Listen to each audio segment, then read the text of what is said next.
This is a video to try to help anybody that wants to be in the trade or that is in the trade. Oh, by the way, man, you guys leave the best tips. There was a tip in the comment section about how to keep your welding rods dry. Somebody watched my ammo can video, it's right here.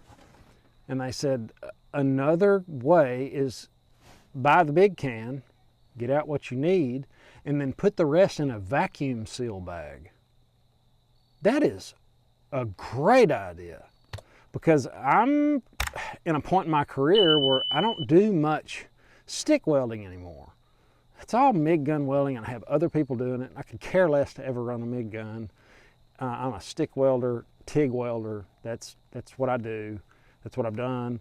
But now I'm not in the field. I'm not working for gas companies. I'm doing other things, and it's production type welding, and I'm not doing it.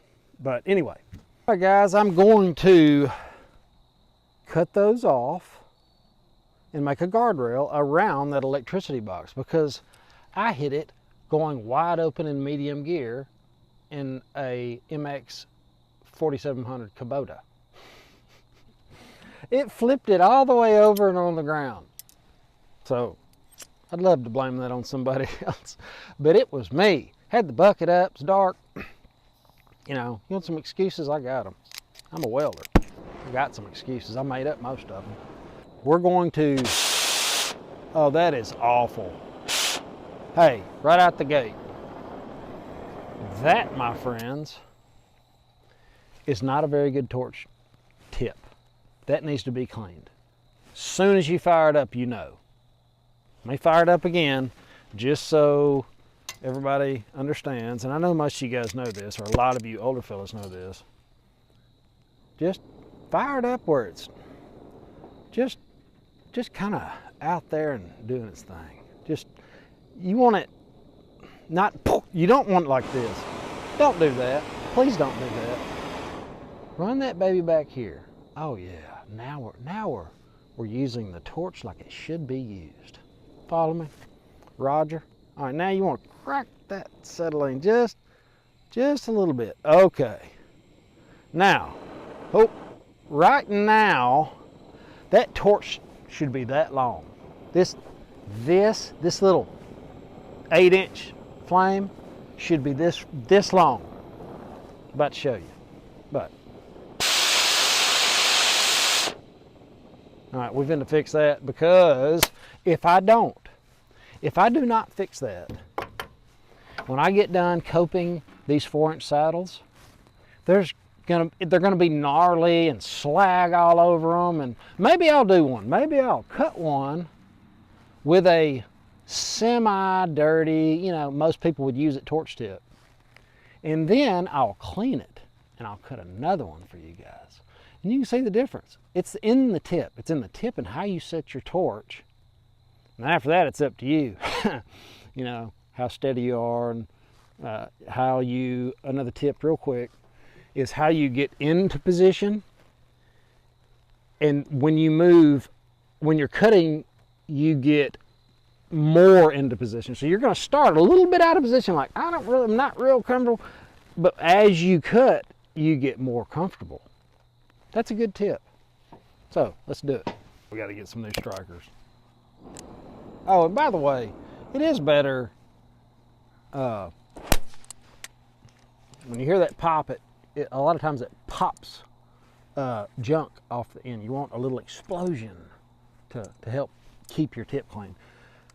But if you'll crack the acetylene and then crack the oxygen just a little bit, and then when you hit it on your striker, it'll make a pop. So you get, you know, you kind of get a little cleaning action there too. And that's, I prefer that. I don't, well, I don't prefer that, but that's about right for me. Got a little pop. It's not throwing a bunch of paratroopers out. But it's habit. I like to see the little flicker at the end. That's really close to where I like to be. All right, it's decent. It'll be all right, but it could be better. Anyway, oh man, hey, that's another tip. This video is slap full of tips. In the wintertime, when things get cold, this knob is going to get loose. Like, barely touch it, just tap it and something happens. You saw me, I was coming over here, my glove grazed it. It just barely grazed it. It's a little bit cold outside. So what you're gonna wanna do, I'm gonna turn the settling up a little bit so you can see good. There's a nut right there, right behind this knob. And you can tighten that packing down and it'll tighten it up just a little bit. You don't want to do too much. You're gonna have to do it about every year. They kind of wear in. So that's a tip. This thing's loose, tighten that nut a little bit. Ow! Hate that. Okay. I'm going to put something on top of this. You've got to be comfortable. Piece of plate. That's actually, since we've been popping around and using it, it's actually, did you notice it's getting longer? Isn't that cool? It's starting to get longer just for me lightening it and using it. It's actually really good. See what I was telling you before? Cool. Fixed itself. I love it when that happens.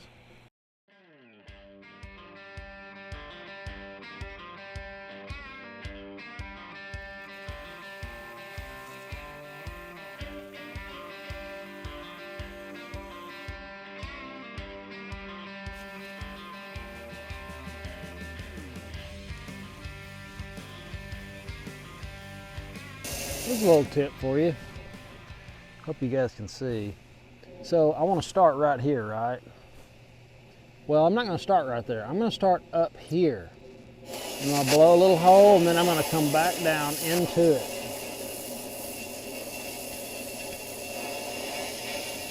Stay on top of your line. You're trying to cut that line in two. That's how close you're trying to cut it. You're not just trying to cut the line, you're trying to cut it in half. Does that make sense? Hope so. So now you can't see.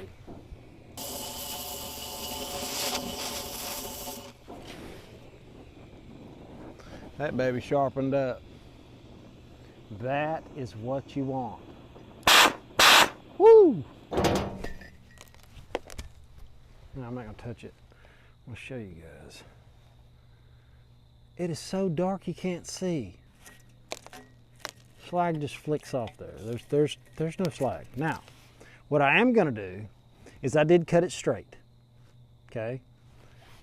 But I'm gonna come back when it's daylight and I'm going to feather that down. But first, I'm gonna get a piece of 4-inch pipe and I'm gonna set it down on here and see how it fits. See what I need to do. Just a little chunk. Just maybe that chunk I cut off. Guys, we will finish this video later. For some more tips and tricks, check out Taylor Welding. Hit the like button, subscribe, and ring the bell so it notifies you. Have an awesome day. Later.